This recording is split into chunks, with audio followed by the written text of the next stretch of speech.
Ana Karina, gracias por estar con nosotros. Buena tarde.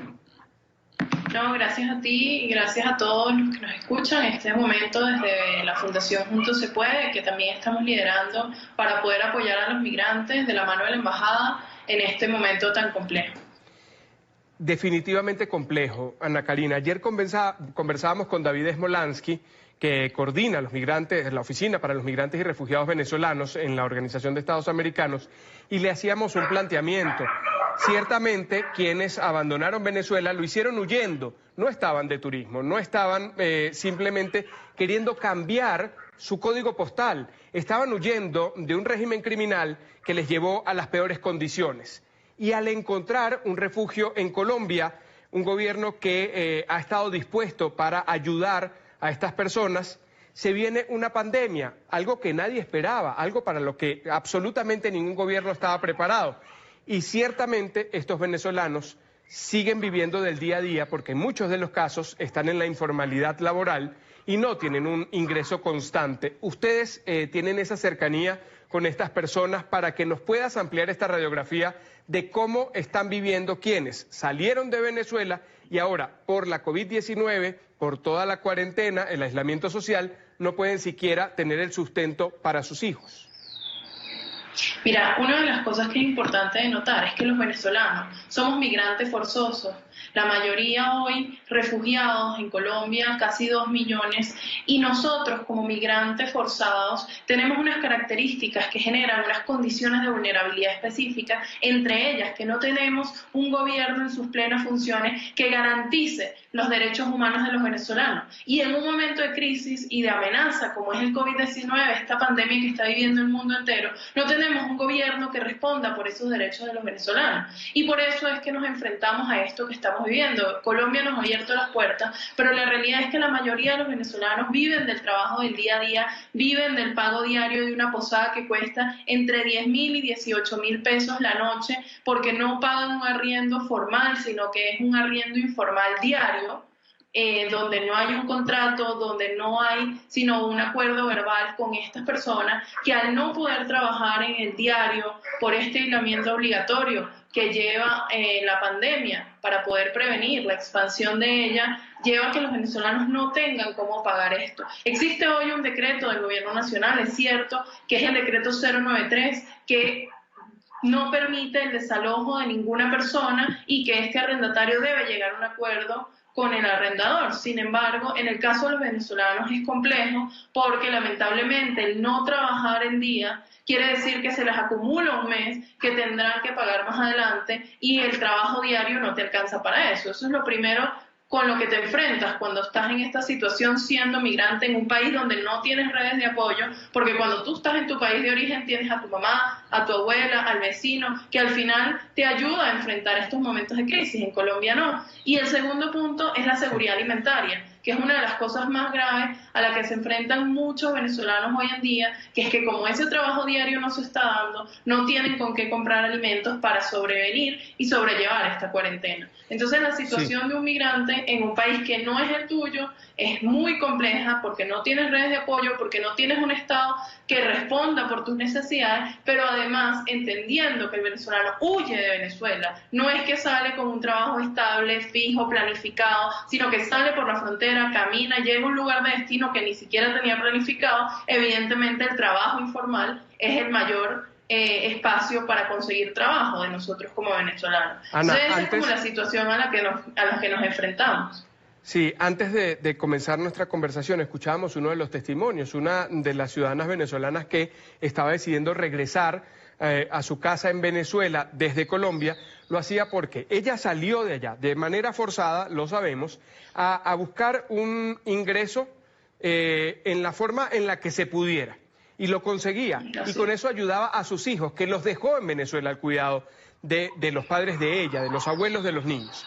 Y estando en el extranjero, no podía ni siquiera cubrir lo suyo, porque no tenía ese sustento, mucho menos podía mandarles el dinero, estas remesas al territorio venezolano. ¿Ustedes de qué forma o en qué forma están ayudando a estas personas que no tienen siquiera la posibilidad de volver allá, donde dicen no tengo que pagar arriendo, no tengo que pagar un alquiler, entonces prefiero este tiempo de inactividad pasarlo en Venezuela? Mira, frente a esta pandemia hay varias cosas que se están haciendo, sobre todo un trabajo en equipo, y para eso hay como dos formas de atención, ¿no? Sí. Uno, la población que está en condición regular, es decir, que tiene documentos ya en Colombia, llámese visa, llámese permiso especial de permanencia, ya sea el permiso especial de permanencia por tener sellado pasaporte o por el registro administrativo de migrante. Estas personas, muchas de ellas están adscritos a sistemas como el SISBEN, como el ICBF, Jóvenes en Acción, Familias en Acción, y ya están recibiendo apoyo del gobierno nacional como lo está haciendo cualquier colombiano. De hecho, los niños que están inscritos dentro de los programas del ICBF, a su familia se les da seguridad alimentaria, se les hace atención psicológica para los menores y además un seguimiento del proceso. Sin embargo, hay una población muy grande que no está dentro de estos sistemas del gobierno colombiano, que es la mayoría de las personas que están en condición irregular. Es decir, hay más de 1 millón de venezolanos que se encuentran en territorio colombiano que no tienen papeles y que están irregular. Entonces, con esa población hemos tratado entre muchísimas organizaciones no gubernamentales, el gobierno nacional y los gobiernos locales para atenderlos. Entonces te voy como a describir las rutas para que un poco la gente tenga claro cómo son esos procesos. La primera, la Embajada de Venezuela en Colombia ha abierto un censo a través del registro consular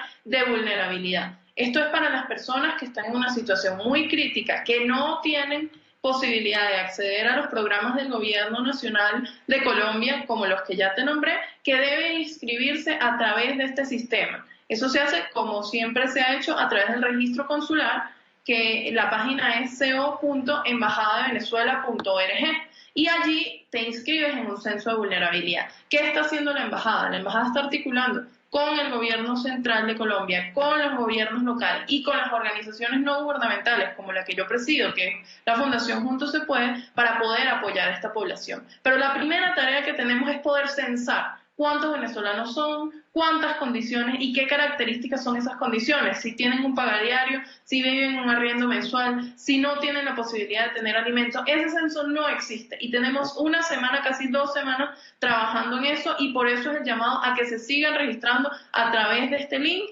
o a través de cualquiera de las organizaciones no gubernamentales. Lo segundo, las alcaldías locales, la alcaldía de Soacha, por ejemplo, ya entregó una cantidad de mercados a los venezolanos que se encuentran en Soacha a través de una alianza con iLife y Somos Uno, que es un programa por donde tú puedes donar, cualquier colombiano o venezolano puede donar a través de la plataforma Rappi.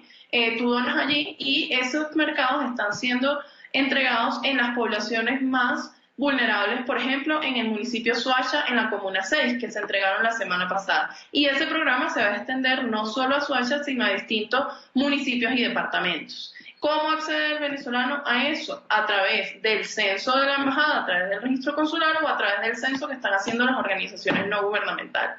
Luego, tenemos también un trabajo importante que está haciendo el Gobierno Nacional de Colombia para fortalecer el sistema de salud y que los venezolanos tengamos acceso a ese sistema de salud si ni Dios quiera llegasen a contagiar el virus. Eso es un programa importante y es una inversión importante que hace Colombia para poder atender a los venezolanos en ese proceso. Luego, entonces, está lo que hacemos organizaciones como la que yo estoy presidiendo en este momento, que se llama Fundación Juntos Se Puede, donde tenemos 3 tipos de programas. El primero, que es un programa que teníamos direccionado, creo que ya lo habíamos hablado en este programa, para temas de emprendimiento y formalización del trabajo. La idea es que, bueno, allí se hizo un convenio con Save Children, donde la idea era generar capital semilla para poder desarrollarse y poder abordar y afrontar la formalización y el emprendimiento en Colombia. Sin embargo, esto se redireccionó a atender la pandemia. Entonces allí hay un programa donde estamos atendiendo sobre todo madres, cabezas de familia con niños en situación de vulnerabilidad. Ya hemos atendido más de 50 familias. Esto es un programa a largo plazo de 6 meses donde hemos atendido a más de 50 familias con niños con cáncer, niños con discapacidad y niños en situación de vulnerabilidad. Luego tenemos un segundo programa que estamos haciendo con la Fundación Gotitas de Amor, que es una fundación colombiana de un joven llamado Gabriel Granado, que se ha puesto en la disposición y en la solidaridad también de apoyar a la población migrante venezolana, donde se van a entregar una cantidad de mercados para dar seguridad alimentaria en la ciudad de Bogotá. Y por último, también tenemos un programa que busca levantar la mayor cantidad posible de solidaridad a través de la embajada y con fundaciones como AESNAE, Coalición Venezuela y nosotros, para que puedan donar y podamos a este censo de personas que se están inscribiendo a través del registro consular poder medir la cantidad de dinero que se necesita de la cooperación internacional para el tema de arriendos y pagadiarios y el tema de entrega de mercados. A través de la fundación de nosotros también pueden acceder, hay un correo que es FUN juntos se puede, allí pueden escribir su caso y nosotros le vamos a dar respuesta. Les pedimos un poquito de paciencia porque, bueno, evidentemente esta situación ha hecho que los sistemas colapsen y tardemos un poquito más de lo que tardábamos anteriormente, o a través del correo de atención al migrante @embajadavenezuela.co, que también está atendiendo las solicitudes de ustedes. Ana, FUN juntos se puede, el dominio del correo @gmail.com. @gmail.com. Esto hemos estado allí también, hemos estado también rotando allí las direcciones en las que se pueden comunicar, co.embajadavenezuela.org. Allí se está haciendo por parte de la embajada, del gobierno interino, este censo del que ha hablado Ana Karina, del que hemos hablado en ocasiones anteriores aquí en este programa, que en principio no sabíamos que iba a terminar direccionándose al tema de la COVID-19, sino la atención a los migrantes por la situación en la que han estado viviendo regularmente en territorio colombiano. Lo decía al principio, ayer hablamos con David Smolansky, nos dio una visión general de lo que se está haciendo en las Américas desde la OEA para esta atención, y hoy quisimos dedicar este espacio también para hablar de lo que está sucediendo en Colombia. No es poca la cantidad de ciudadanos venezolanos que está allí. Colombia es el país mayor receptor de la migración venezolana.